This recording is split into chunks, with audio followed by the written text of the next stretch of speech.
During our adolescent years, we undergo a lot of pressure having to stay on top of classes while making time for friends. Our own parents may not always understand the importance of self-care. Adding on social media, Netflix, video games, etc., we tend to not concern ourselves about our own physical, emotional, and mental health, which is why Wellness Week has provided events to help us find a healthy balance to adolescence in today's society.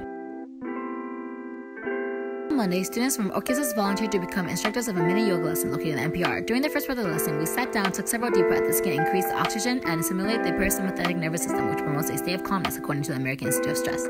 After that, we took some deep stretches as well as yoga poses. Not only can yoga help dial back both physical and mental problems, a regular yoga practice can correlate with increased well-being, according to health.harvard.edu. During the lesson, not only did I feel less stressed, I also felt much more relaxed. I hope people who are stressed or often tired or sleepy try yoga because it can definitely help you with your troubles.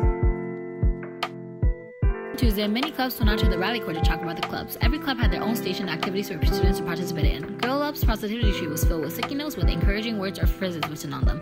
A few words may not mean anything to you, but it could definitely make someone's day. The clubs were not only fun and interesting, they also taught us to participate in more school/community activities. According to the Australian Government Development of Health, being part of a community can have a positive effect on mental health and emotional well-being. Having people to talk to and depend on can help reduce the risk of a mental illness and increase your sense of belonging. Meanwhile, on Wednesday, people from the Green Teen Club gave out free healthy food to demonstrate how easy it is to eat healthy. Some of the foods they gave out included cheesy pasta, cauliflower rice, and various fruits. These foods are both nutritious and delicious. According to Mental Health America, people whose diets are full of whole foods are up to 35% less likely to develop depression compared to people who eat less of these foods. Furthermore, while we ate, the rock band club plays some music that's bright and fun. According to shared.upmc.com, music increases the release of several positive neurotoxins, which can decrease stress and anxiety levels. On Timely Thursday, students from the Academic Decathlon and a guest panel of successful upperclassmen answered questions and gave advice to their audience.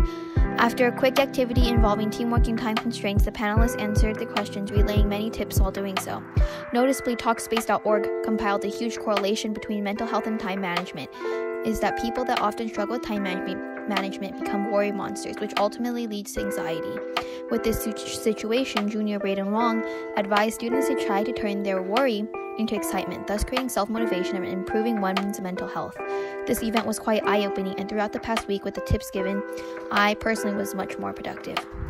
Be working and not stressing at all, and that's something that everyone should strive to. In fact, you should be excited when you get to work, and that's probably the best frame of reference you can do. When I get home, I'm excited to do my homework. The reason why isn't because I enjoy the homework itself, it's because there's a bunch of other things I want to do right after the homework that is going to be productive, and I want to sleep. That's it.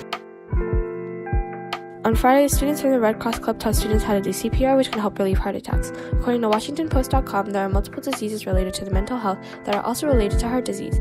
Heart disease may lead to heart attacks, which makes CPR useful. Along with the students from Red Cross Club, students from Pre-Med Club taught students how to bandage someone correctly when they are injured severely on their head.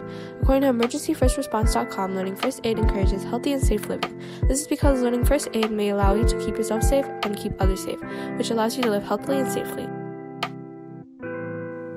The voices of ability had invited guest speakers who shared personal experiences related to stress, depression, and adolescence. The first was the National Alliance on Mental Illness, whose goal is to educate, advocate, and support students to eliminate the stigma associated with mental illness.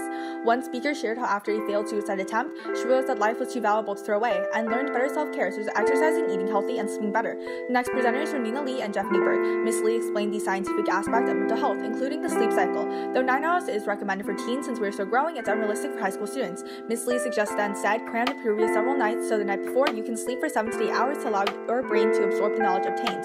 Her associate, Mr. Newberg, had us simply breathe, allowing ourselves to relax as a form of self-care. The final presenter was Carrie Zhang, who is currently developing the Asian Mental Health Project, explaining how within Asian culture, parents may not always understand the meaning of mental health. I hope anyone who feels that they are struggling with their own mental health receives the help they deserve.